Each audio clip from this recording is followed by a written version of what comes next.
Just outside the city of Rome, 444 years before the death of Caesar, a Roman man who has been exiled, cast out by his own people, has returned at the head of a foreign army. For the past 2 years, he and his men have ravaged the countryside, unable to be stopped. And now, he has returned home to the city that made him famous, and put it under siege. As he looks out across the fields towards the city, he sees something coming towards him he never would have imagined. Not soldiers, not envoys from the Senate with offers of peace. No, he saw the entire population of women of the city streaming towards him, led by his wife and mother.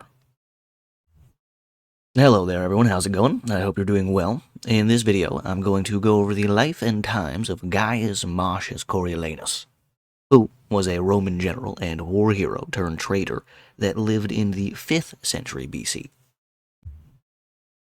Marcius was born into the old patrician Marci family. Sadly for him, he lost his father at a very young age and was brought up by his mother, but it's said that they were quite fond of each other, and from an early age, he was very fond of warlike feats. So as soon as he could, he began to handle different weapons, and he quickly proved to be the best of his generation amongst all the boys of Rome. His first military campaign came in the year 499 BC, when the last king of Rome, who had been overthrown, Lucius Tarquin Superbus, tried to take Rome back at the head of an army which was raised by his son-in-law, who was the dictator of Tusculum at the time. But this attack failed, and during the final battle, it's actually said that Marcius was fighting when he saw a Roman soldier go down near him. So he ran over, stood in front of the fallen man, and protected him by killing his assailant. And after the battle, Marcius received a garland of oak leaves from the commanding general in front of all the other men, which we know as the civic crown. It was given to a Roman soldier who had saved the life of another. Plutarch goes on to say that this wasn't enough for Marcius, though. In fact, over the years that passed, he's supposedly such a good soldier and performs so many acts of bravery that his commanders have trouble coming up with rewards and different, praises to give him, because he's just that good at being a soldier and fighting. But Marcius wasn't doing all this stuff for wealth and fame, apparently. What brought him the most pleasure was just the simple fact that his mom was still alive and able to hear about all the epic stuff he had done. He was so happy that he got to see his mom be told about how amazing her son was, and that she got to hear from basically everybody in Rome how lucky she was to have such an accomplished and admired son. The relationship he had with his mother was so close that he actually listened to her and married the woman that she told him to marry, and then even after he and his wife had kids, the family still didn't move out and they lived with his mother still. Now, pretty much at the height of his fame and popularity amongst the people, the first secession of the plebs takes place in the year 494.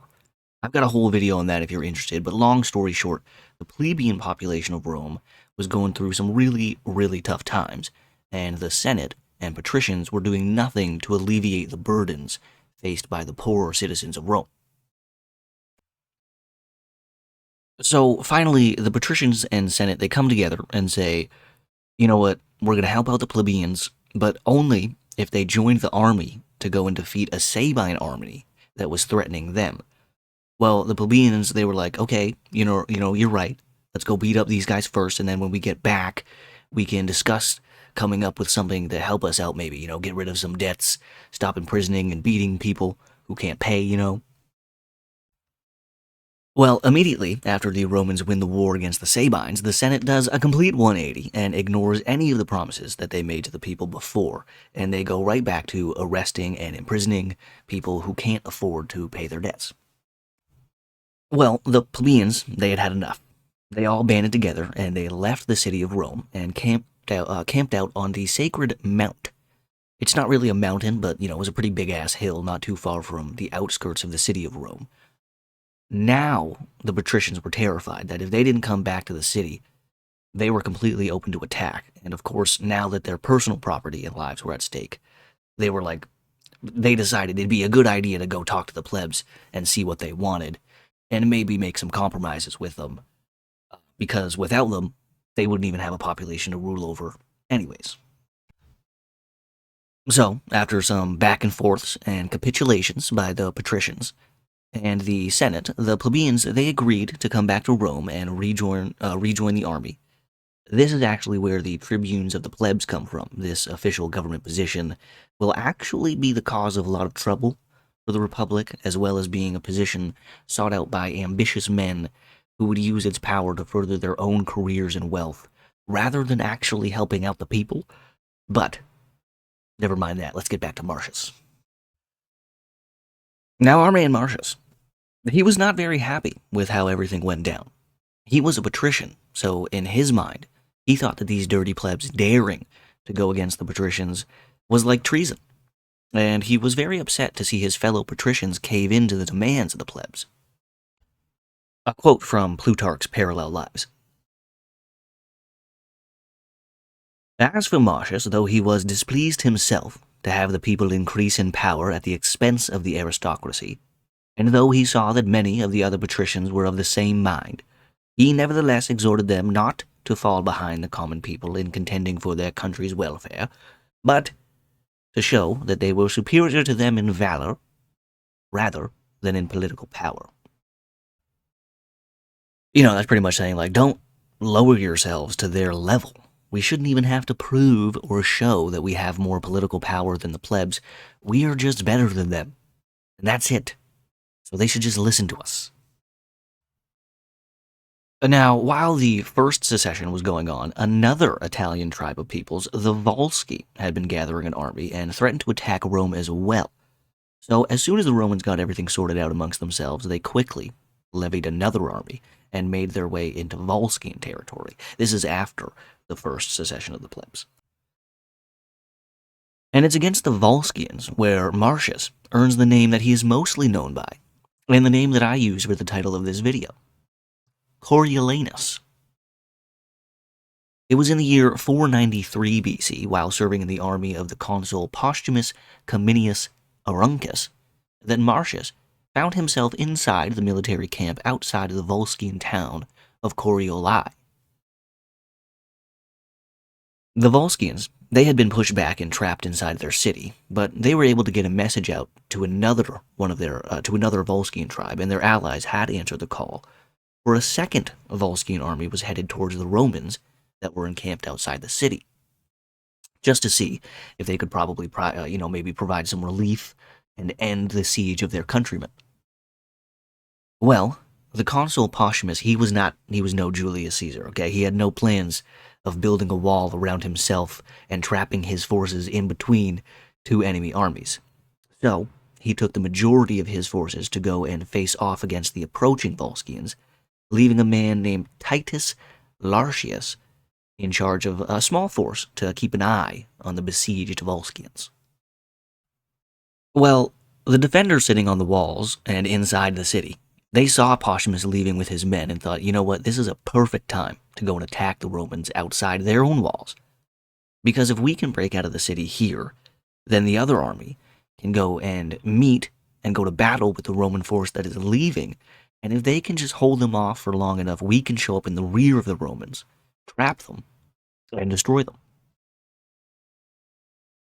So, the Volscians got themselves ready and sallied out of the gate of Corioli, and very quickly were able to overcome the Roman soldiers who had been stationed there to hold them in.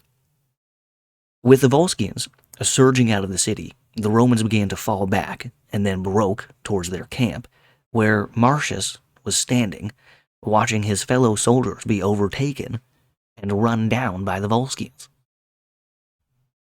Well, Marcius, he wasn't having any of that, so he grabbed his spear and rushed out of the camp to confront the Volscians that were now chasing the fleeing Romans all the way back to the camp.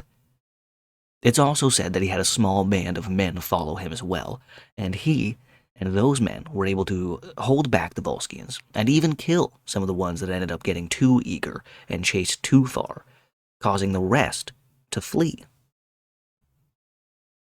For he had, as Cato thought a soldier should have, not only a vigor of stroke, but a voice and look which made him a fearful man for a foe to encounter, and hard to withstand.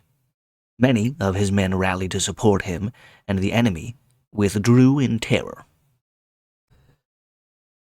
At this point, Marcius has stopped the assault on the camp and saved the lives of many other soldiers. But he wasn't done yet. No. The absolute mad lad that he was. He then started chasing the fleeing Volscians back towards the city, calling men to follow him as he began to charge towards the gates of Corioli, exclaiming that the goddess Fortuna had not opened the gates for the Volscians, but actually instead had opened the gates for them. And even as the men around him drew back and stopped their pursuit of the fleeing men, as they came closer to the walls and, arrows and javelins started flying at them, Marcius didn't stop. This crazy son of a bitch charged right on through the open gates of the town, even passing some Volscians as he did. At first, I think the Volscians, they were probably just confused, and they might not have even realized some Roman dude had followed them into their city, because Plutarch states that at first nobody would confront him, and everybody was kind of just like standing there for a second. But once the Volscians realized it was just Marcius and possibly, a few other men with him, they turned to face them and attacked the intruders in their town. Plutarch writes, enveloped thus by friends and foes alike, Marcius is said to have waged a combat in the city which, for prowess of arm, speed of foot, and daring of soul, passes all belief. He overwhelmed all whom he assailed, driving some to the remotest parts of the city, while others gave up the struggle and threw down their arms. Thus, he made it abundantly safe for Lartius to lead up the Romans who were outside. That is how he received the cognomen Coriolanus, by storming the town of Corioli by himself and winning the town for the Romans. Now, Marcius' story, it isn't done. It's not done yet. While all the guys who sat around and watched Marcius storm Corioli by himself, they looted the city, he actually made it pretty clear to them he thought they were kind of shameful, since their consul and the rest of the army was still out there somewhere, getting ready to, or already fighting, the other Volscian army that was sent to relieve the town. But most of them were like, yeah, whatever there, dude. Friggin' more loot for us. You want to go track down the consul, go ahead, be our guest. So he did. With just a few men that followed him, they made their way down the road that Posthumus had taken earlier and came upon the rest of the Roman forces as they were preparing for battle. At first, the consul, when he saw Marcius coming towards him covered in blood, was like, what the fuck are you doing here? But when Marcius told him what had actually gone down back at Corioli, Posthumus Cominius, the consul, embraced and kissed him. And with the news of the victory spreading through to all the other men, they began to cheer and yell at Posthumus that now it's time for you to lead us into battle. Marcius, though, he just had one question. Marcius asked Cominius how the enemy were arrayed and where their best fighting men were placed. And when the consul told him that he thought the troops in the center were those of the Antiates, who were the most warlike of all and yielded to none in bravery, Marcius said, I ask and demand of you, then, post us opposite these men. So, the consul did. I shall read from Plutarch's Parallel Lives, describing the battle. As soon as spears began to fly, Marcius darted out before the line, and the Volscians who faced him could not withstand his charge, but where he fell upon their ranks they were speedily cut asunder. Those on either side, however, wheeled about and encompassed him with their weapons, so that the consul, fearing for his safety, sent to his aid the choicest men he had about his person. Then a fierce battle raged around Marcius, and many were slain in short space of time. But the Romans pressed hard upon their enemies and put them to rout. And as they set out in pursuit of them, they insisted that Marcius, who was weighed down with fatigue and wounds, should retire to the camp. He answered, however, that weariness was not for victors, and took off after the flying foe. The rest of the army, their army, also was defeated. Many were slain, and many taken captive. The next day, after the battle, Posthumus, the consul, had his army gather around him so that he could firstly thank the gods for victory, obviously, but also so that he could reward Marcius and recount all the different epic shit he saw him do yesterday to everybody else. And when he was doing so, he told Marcius to take a full tenth of the loot that they had gained, as well as giving him a very nice horse. Sorry. Marcius, he did take the horse, but he refused to take more than what was owed to him as a soldier. He took his single share and then asked the consul if he could have one thing. It turns out he actually had a friend who was amongst the prisoners who had been taken, so he asked if he could free this man and save him from being sold into slavery. And Posthumus agreed, and Marcius was able to save his friend from a lifetime of servitude. Now, with the Volscians dealt with for the time being, the Romans got back to bickering amongst each other. We're going to skip forward 2 years now after the Battle of Corioli. Rome found itself in the middle of a grain shortage, and the plebeians and their leadership, they were beginning to become more and more seditious. Well, luckily for the patricians, a town called Velitrae had been hit by some sort of sickness, some sort of plague, and the leaders of that city, they had come to Rome offering the Romans control over the city if they would just send some colonists to come and repopulate the place. But the tribunes, Lucius Junius Brutus and Lucius Sicinius Velutus, well, they went around telling all the plebeians that this was actually not a good idea, saying to them that the patricians, they're just sending you to a city full of dead people and disease, and that they were really just trying to get rid of you plebeians. That's all this was. With their leaders telling them the patricians were up to no good, the plebeians refused to go to the new colony, but Marcius, who at this point was pretty much, he was the guy in Rome, everybody, he was loved by everybody, patricians and plebeians alike. So he took charge in speaking out against the tribunes and going against the demands of the plebeians.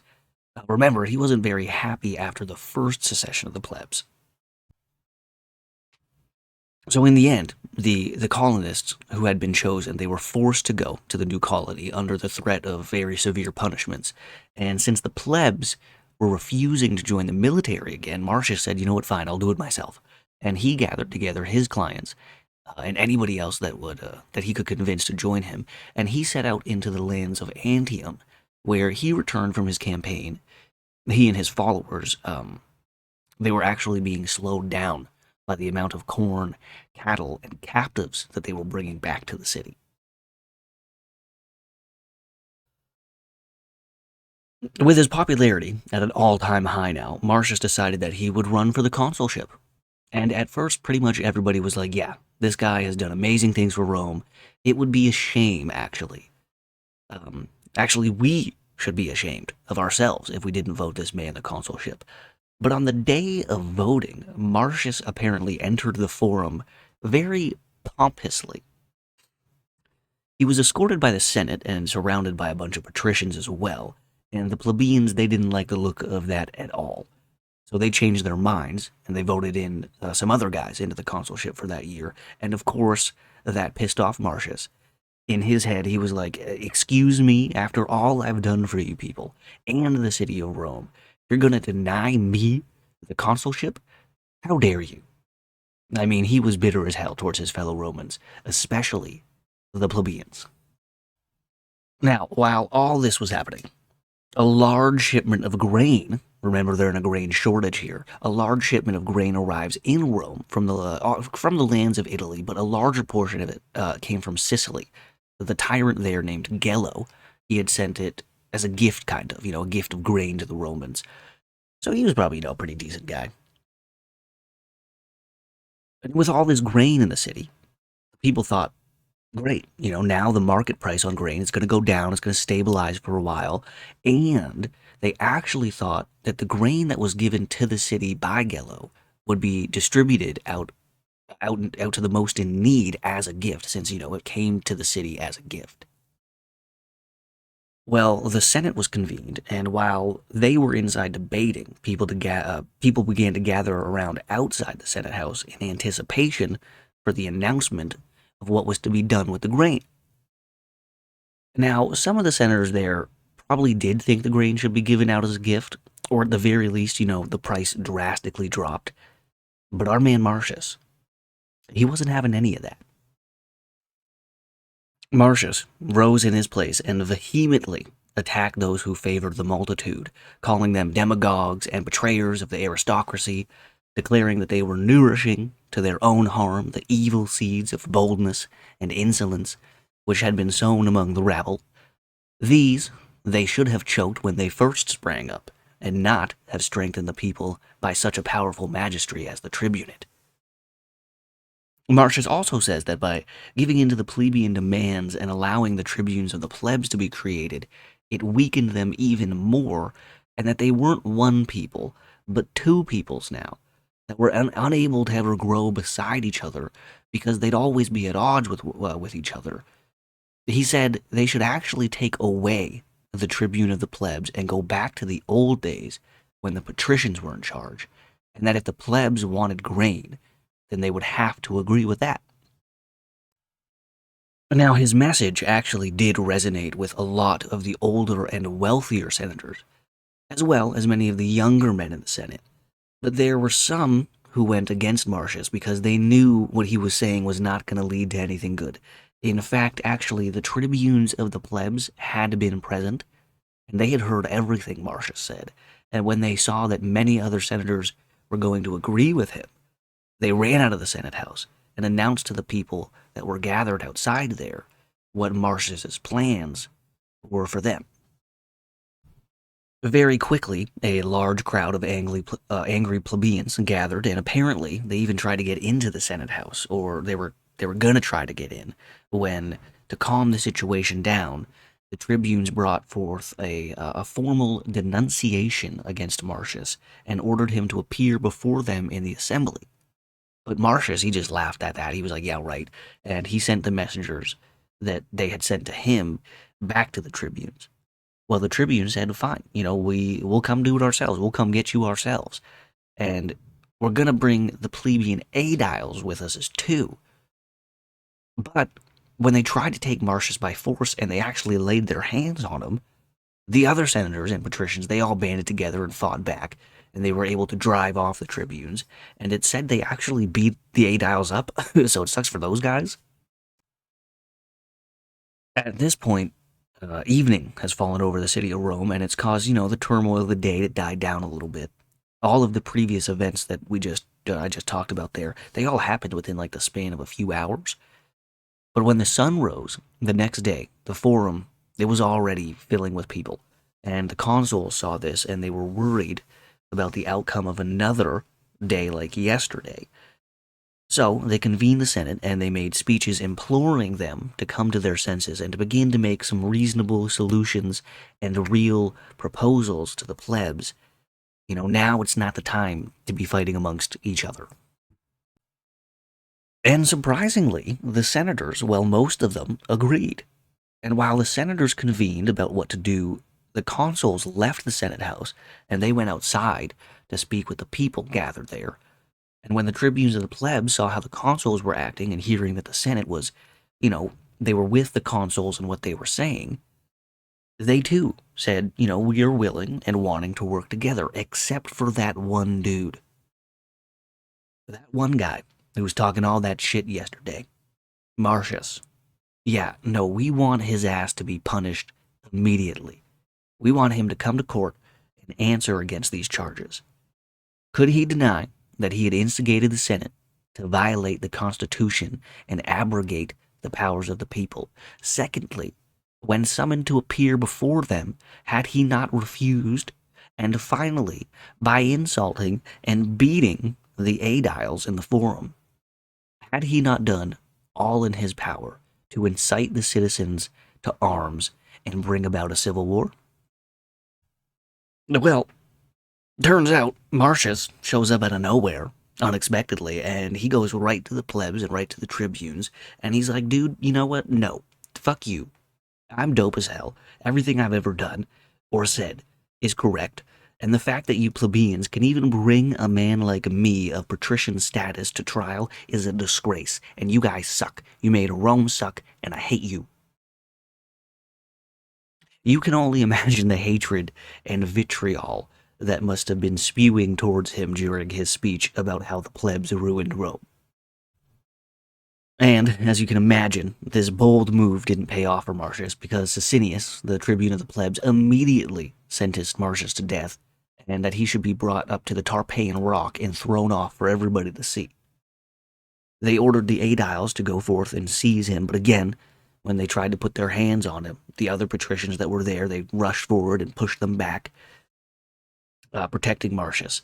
And after a brief scuffle, Sicinius, he realized that there would be no execution of Marcius today, unless he ordered the plebeians around to go and attack all of the other patricians defending him. So he relented. But he told the men guarding Marcius that fine, you can take him now, but he will be brought to trial, and the court date was set for the third market day. The patricians, they were hoping that since the court date was decently far off, that the people's angers, they would subside, and possibly they would even forget about the whole thing by then. But the time and the date, they came around, and no, the plebs, well, more specifically just the tribunes, they didn't forget. And the Senate, they were still kind of split. Some of them thought this was absolutely appalling, that they were going to let the plebs actually try in court a patrician. The ones who were okay with it thought, the plebs, they wouldn't dare to actually punish him too harshly. One of their own, like one patrician. They thought, what's the worst that could actually happen? When the trial began, Sicinius, he focused on the speech that Marcius had given, the one where he said that they should take away the tribunes and that the plebs should have never been given equal power as the patricians. And out of nowhere, he threw in how he handled the loot that he gathered from Antium. They said that when he came back, he didn't put any of the spoils of war that was won into the public treasury, but instead, he had doled out payments and spoils to the men who had gone on campaign with him. Marcius was not ready for that accusation. More not ready for that truth to be brought up, because he did give out the loot to the people who came with him into Antium. So all he did to combat that was kind of just start praising the people who had joined him, I guess trying to get the crowd on his side, but it was of no use, because most of the men gathered there had not been with him, so they quickly shut that down, and in the end, they voted against Marcius. But it wasn't for death. They voted to banish him from the city of Rome. Alright. Now, I hate to do this, but I've been talking for too long. I don't have that much time, man. I gotta freaking work full time and shit, I kind of have a life. Well, not really, but it's too much. I'm gonna have to end it here. Part 1 here. Of course, Marcus, his story is not done. In part 2, we are gonna find Marcius, or he's gonna find himself, making his way towards the leader of the Volscians. And also in part 2, we will find Marcius outside the walls of the city of Rome with that foreign army that I mentioned in the beginning. But for now, hopefully, you enjoyed part 1. Then have a good one.